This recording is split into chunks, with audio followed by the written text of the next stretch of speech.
अगर कृषि और कृषि उत्पादों को देखें तो मित्रों, भारतीय किसानों को नुकसान हो ऐसा कोई उत्पाद सम्मिलित नहीं किया गया है।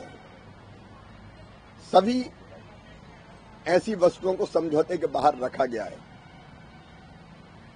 आप देखेंगे सोयाबीन, मक्का, चावल, गेहूं, चीनी, मोटे अनाज, पोल्ट्री, डेयरी, केले, स्ट्रॉबेरी, चेरी, खट्टे फल, हरी मटर, काबुली चना, मूंग, तिलहन, इथेनॉल, तंबाकू जैसे उत्पादों पर कोई टैरिफ में छूट नहीं दी गई है।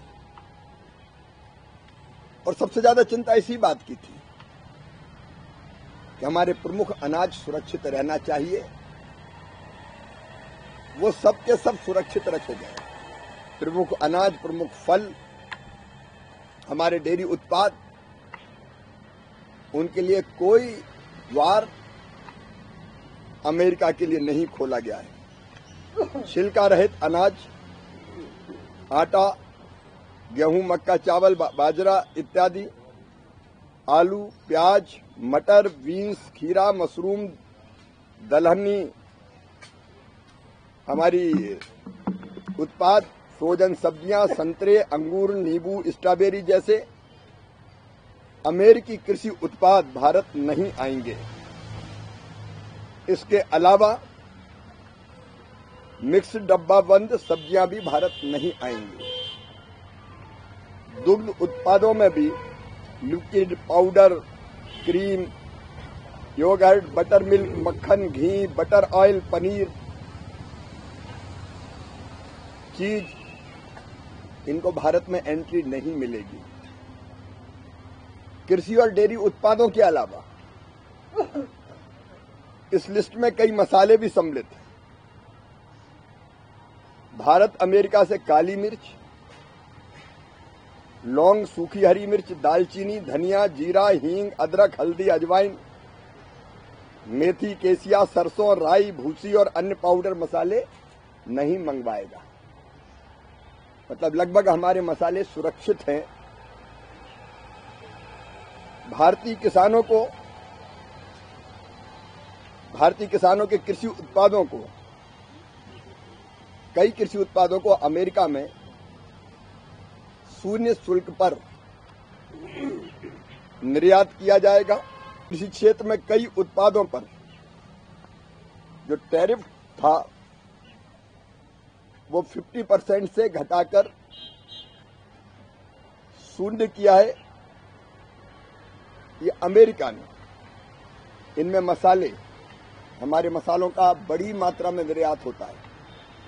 चाय, कॉफी, नारियल का तेल, सुपारी, काजू, वनस्पति मोम, एवोकाडो, केला, अमरूद, आम, कीवी, पपीता, अनानास, मशरूम, जौ जैसे कुछ अनाज भी ये सम्मिलित है। मित्रों, अभी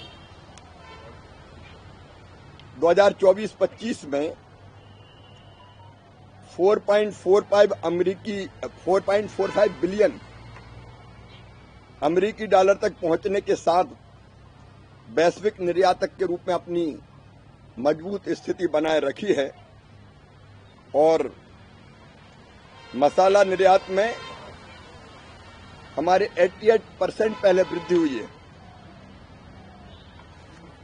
अब हमारे मसालों को भी नया बाजार मिलेगा। मित्रों, इस पूरे समझौतों को अगर आप देखें,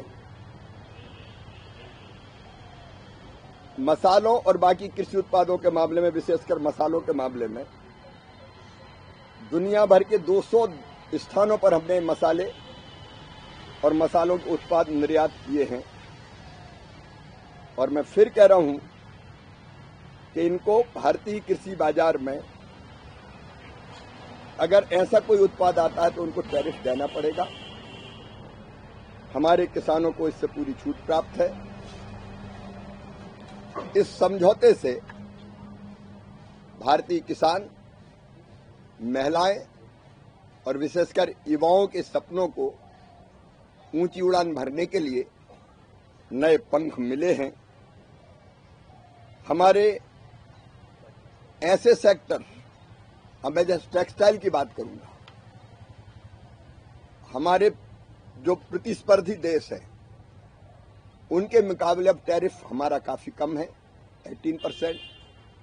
इससे टेक्सटाइल के निर्यात को एक नई गति और दिशा मिलेगी और टेक्सटाइल के निर्यात का मतलब है किसानों को भी फायदा।